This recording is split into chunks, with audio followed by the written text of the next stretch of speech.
আসসালামু আলাইকুম, আপনারা সবাই কেমন আছেন? আশা করি সবাই অনেক ভালো আছেন। আবারও একটা রমজানে আপনাদের সবাইকে স্বাগতম। আজকে সারাদিন কি করছি না করছি সব কিছু শেয়ার করব। আজকে খুব বেশি লং করব না ভিডিওটা, প্রথমে বলে দিচ্ছি শর্ট করব।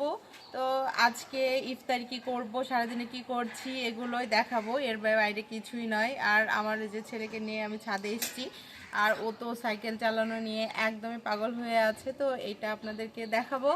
আর এজন্য আজকের ভিডিওটা ছাদ থেকেই শুরু করছি। আর আজকে ইফতারিতে কি করব ভাবতে ভাবতে পরে ভাবলাম যে বুট দিয়ে খিচুড়ি আমরা অনেক বেশি পছন্দ করে, তো বুটটা ভিজিয়ে রেখেছি। তারপরেও যে করবো কিনা তার ঠিক নেই। তো আর এই যে আমার ময়না পাখিটা, তো দেখতে থাকুন কি করছি। আর একটু যদি ভালো লেগে থাকে অবশ্যই সাবস্ক্রাইব করবেন এবং একটা লাইক দিয়ে দেবেন। রমজান শুরু হয়ে গেছে, রমজান মানেই কিন্তু কয়েকদিন পরে ঈদ। তো যেহেতু ঈদ চলে এসছে, অনেক চিন্তা ভাবনা মাথার মধ্যে ঘুরছে, কাকে কি দেয়া যায়, কি করতে হয় না করতে হয়। এখন তো নিজে নেওয়ার চিন্তার পাশাপাশি সবাইকে দিতে ইচ্ছা করে, তো নিজের যতটুকু সামর্থ্য আছে সেই সামর্থ্য অনুযায়ী দেওয়ার চেষ্টা করি। তো বাকিটা আল্লাহ ভরসা, তো দেখা যাক কাকে কি দেওয়া যায়।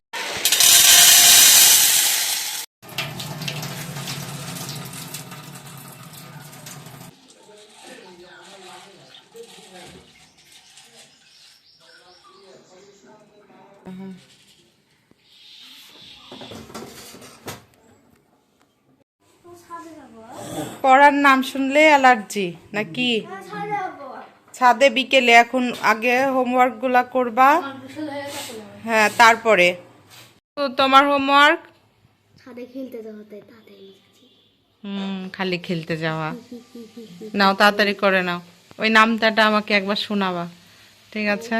আচ্ছা ঠিক আছে, শেষ করো, শেষ করে দেন শোনাবা, ও ঠিক আছে? আর এই যে হোমওয়ার্ক চলছে, আই শেষ। হ্যাঁ আচ্ছা, তাহলে নামতাটা শুনিয়ে দাও। বসো, ওখানে বসো, বসো, নামতাটা বলো। মিমে কেমি মিমে না ডিম, তিন মিমে পচার ডিম, চার মিমে সিদ্ধ ডিম, পাঁচ মিমে কাকাবার ডিম, ছয় মিমে সাপের ডিম, সাত মিমে সাপের ডিম, আট মিমে মিমের ডিম, 10 মিমে নয় মিমে গরুর ডিম, আর 10 মিমে ঘোড়ার ডিম। পচাচ্ছে। অনেক সাইকেল চালানো হয়েছে, এবার চলো আমি রান্না শুরু করে দেবো, চলো। আর শোনো, ভাইয়ার তো জন্মদিন আসছে নাকি? সবাইকে বলো ভাইয়ার জন্মদিনে কিন্তু ধামাকা হবে। আর সবাইকে দেখতে বলো নাকি? আচ্ছা, যাই হোক, কি নিবা ঈদে বলো? দেখি কি নিয়ে যায়। কিছু না দিলে কেমন হয় বলো? যেমন লক্ষ্মী বাচ্চা, জান বাচ্চা। শার্টটা পরে কি মজা লাগছে তোমাকে, মাশাল্লাহ। এরকম শার্ট তাহলে মামনিকে আবার কিনতে বলবো, ঠিক আছে? ঠিক আছে, দে সোহানাপুর কাছে যাই। সোহানাপু কি করছে, কই, কোথায়? এই ভেজা চুল, আগে ভেজা চুল খোলো। হ্যাঁ, চুল ভেজা, এটা খুবই ওর বদ অভ্যাস। ও ভেজা চুল খুবই বেঁধে রাখে, জানি না কেমনে রাখে, আমার তো মাথা ব্যথা লাগে। ওর যে কেমনে রাখে আল্লাহ জানে ভালো। কখনো বেঁধে রাখবা না, লাস্ট টাইম ওয়ার্নিং দিলাম। শোনো শোনো, গল্প আছে তোমার সাথে। কি নিবা ঈদে বলো? কিছু নিবা না? এটা কোনো কথা হলো? কি নিবা? জুতা স্যান্ডেল সবই আছে, তারপরেও কি নিবা বলো? না দিলেই খুশি? খেতেও দিব না তাহলে? ঠিক আছে, বলো কি নিবা? কিছু নিবা না? আচ্ছা, তোমারও কিছু দেখি কসমেটিক্সের মধ্যে কি লাগবে? কানের দুল নিবা? আচ্ছা। আর তোমার দাদিদের জন্য, মায়ের জন্য কি দিব? তোমাদের বাড়ির জন্য ম্যাক্সি না থ্রি পিস?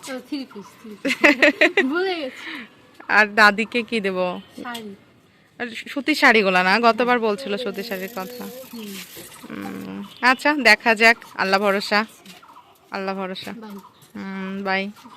চলো রান্না করবো আবার, চলো, অনেক সাইকেল চালিয়েছে, চলো তো, চলো চলো। আমার ছাদ বাগানের এই মরিচ গাছটার কথা যদি না বলি তাহলে আমার অন্যায় করা হবে, কারণ এই গাছটা একটা জলজান্ত প্রমাণ। যে কোনো জিনিস যদি যত্ন নেওয়া যায় এত ভালো হয়, এটা হচ্ছে তার প্রমাণ। এই গাছটা বেশ 2-3 বার মরে যেতে লেগেছে, আমি ভিডিওতে মনে হয় বেশ করেছি, মানে একদমই মরে গেছে, 2-3 বার মারা যেতে লেগেছিল। তো কিন্তু এটা একটু যত্ন নেওয়া হয়েছে বিধায় দেখুন এটা কিন্তু বেশ কয়েক চালান মরিচ দিয়েছে। আর মাশাআল্লাহ মরিচগুলো কিন্তু অনেক সুন্দর এবং ঝালও হয় মরিচগুলা। আজকে 2-1টা তুলবো আমি খিচুড়ি দিয়ে খাবার জন্য। তো দেখা যাক কোন মরিচগুলা হয়। সব মরিচগুলো সুন্দর, মানে আমি নিজেই অবাক যে এই গাছটা এরকমভাবে এত সুন্দর হবে এবং এত ভালো মরিচ দিবে, আমি আসলে কল্পনা করিনি, একদমই আনএক্সপেক্টেড। মাশাআল্লাহ, বিসমিল্লাহ। বাবু খাবা? বাবু তোমার জন্য ছিড়বো? হ্যাঁ আমি খাবো। বেশি মরিচ ভালো লেগেছে। পড়ে গেল গো। থেকে আবার হবে। 4টা নিলাম, এই 4টাতেই হবে, কারণ আমি আর তুমি ছাড়া তার কেউ খাবে না। ওই যে নিচে একটা চলো।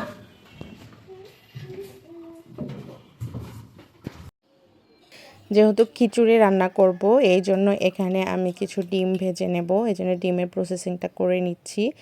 আর এইদিকে বুটগুলো আমার খুবই সুন্দর মতো ভিজে গেছে, যেহেতু রোদে রেখে দিয়েছিলাম। আর এটা হচ্ছে পাঙ্গাস মাছ। আর এইদিকে সোহানা একটু টিকিয়া করব, এই জন্য গরুর মাংসটা এবং ডালটা বেটে নিচ্ছে। আর এদিকে আমার পাঙ্গাস মাছটা আমি মাখিয়ে নেব। পাঙ্গাস মাছটা আমি ইফতারের পরে রান্না করব, কিন্তু আগে মাখিয়ে নেব। তো প্রথমে আমি পাঙ্গাস মাছটা যে ছোট ছোট পিস করে কেটে নিয়েছি, এখানে পেঁয়াজ দিয়েছি, কাঁচামরিচ দিয়েছি, আদা রসুন বাটা, মরিচের গুঁড়া যেটা ধনিয়ার গুঁড়া, হলুদের গুঁড়া এবং লবণ পরিমাণ মতো দিয়ে একটু সরিষার তেল দিয়ে দিতে হবে। দিয়ে এটা ম্যারিনেট করে রেখে দেব। এই ভুনাটা মানে এত মজার হয়, এটা না খেলে মানে মিস করবেন। আমার মনে হয় যারা যারা খেয়েছে তারা অনেকেই জানে। অনেকেই এভাবে রান্না করে না, নর্মালি মশলা ভুনিয়ে কষিয়ে করে। তো এইভাবে কিন্তু পাঙ্গাস মাছের ভুনাটা অনেক বেশি মজার লাগে। আর এইদিকে আমার বুট দিয়ে খিচুড়িটা রান্না হয়ে গেছে। বুট দিয়ে খিচুড়িটা অনেক মজার হয়েছিল, অনেক মজার, অনেক মজার। যারা করেন নাই এখন পর্যন্ত তারা একবার হলো বাসায় ট্রাই করবেন, খুবই শর্টকাটে কিন্তু অনেক মজার হয়েছিল। আর এদিকে একটু সামান্য পরবর্তীতে আমি ঘি দিয়ে দিয়েছিলাম। আর দেখুন চেহারাটা অনেক সুন্দর হয়েছিল, একদম ঝরঝরাও করি নাই আমি, একদম নরমও করি নাই, মানে একদম পারফেক্ট হয়েছিল। আর পরিমাণটাও অনেক সুন্দর হয়েছিল, যে খুব বেশিও হয় নাই খুব কমও হয় নাই। তো আলহামদুলিল্লাহ আজকের ইফতারিটাও আমাদের তৈরি হয়ে গেছে। এই যে প্লেটিং করে নিয়েছি। আর আমার ছেলে যেহেতু রোজা নাই, তো ছেলে আমার ইফতারি শুরু করে দিয়েছে। আমার বাচ্চার এত মজা লেগেছিল যে পরবর্তীতে আবার সে খেতে চেয়েছে, তো ওকে ইনশাল্লাহ আবার নেক্সটে করে দেব। আর ইফতারির পরে নামাজ টামাজ শেষ করে আমি এসেছিলাম রান্নাঘরে এসে যেহেতু পাঙ্গাস মাছটা ম্যারিনেট করে রেখেছি, এটা রান্না করতে হবে। এই জন্য এদিকে একটু জিরা ফোড়ন দিয়ে পেঁয়াজ কুচি দিয়ে দিলাম, এটা একটু লাল লাল করব।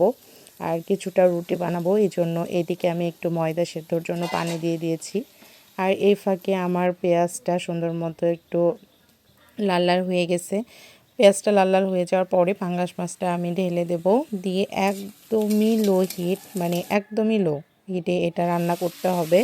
তো মাছটা দিয়ে আলতো আলতো করে এটা কষিয়ে নিতে হবে, ঢাকনা দিয়ে ঢেকে ঢেকে কিছুক্ষণ কষিয়ে নেওয়ার পরে একদমই লো হিটে কষাতেও থাকতে হবে। বেশ 2-1বার একটু ভালো করে নেড়ে কষিয়ে নিয়ে যদি মনে হয় যে আপনার একটু পানির ছিটা লাগবে, তো অল্প নামে মাত্র একটু পানির ছিটা হাত দিয়ে ছিটিয়ে দিয়ে দেবেন, জাস্ট, আর কিছুই না। আর একটু পেঁয়াজটা বেশি দিতে হবে, আমার একটু পেঁয়াজটা কম হয়েছিল, তাহলে যে একটা গ্রেভি সেটা খুব সুন্দর মতো হয়। তো এটা আলতো আলতো করে নেড়ে দিয়ে আমি এটা রান্না করে নিয়েছি, অনেক মজার হয়েছিল খেতে। তো এদিকে এটা রান্না হতে থাকবে আর আমি পাশাপাশি এইদিকে যে রুটিটা ডো করে রেখেছিলাম সেখান থেকে আমি রুটি বানিয়ে নেব। খুব বেশি রুটি বানাবো না, অল্প রুটি বানাবো। আলহামদুলিল্লাহ আজকেও আমাদের ইফতারিটা সেরে নিলাম। আর ইফতারির পরে যে আমি মাছটা রান্না করলাম, পাঙ্গাস মাছ, এভাবে রান্না করলে কিন্তু খুবই মজা লাগে। আপনারা চাইলে বাসায় ট্রাই করতে পারবেন। আর এটা হচ্ছে আমার সোনা পাখি, সোনা পাখিটা সবসময় দুষ্টামি করে। তো সব কাজ শেষ, এখন বাবুকে পড়াতেও বসবো। আলহামদুলিল্লাহ খুব সুন্দর মতো দিনটি অতিবাহিত করলাম। আর জানি না ভিডিওটি আপনাদের কেমন লেগেছে, যদি ভালো লেগে থাকে অবশ্যই আমার চ্যানেলটি সাবস্ক্রাইব করবেন আর একটা লাইক দিয়ে দেবেন। আর সামনে কিন্তু অনেক মজার মজার ভিডিও আসতে চলেছে, অবশ্যই দেখতে হলে চোখ রাখতে হবে। আজকের মতো বিদায় নিচ্ছি, সবাই ভালো থাকবেন, সুস্থ থাকবেন। আল্লাহ হাফেজ, টাটা, আসসালামু আলাইকুম। আব্বা সালাম দিয়ে দাও। আসসালামু আলাইকুম।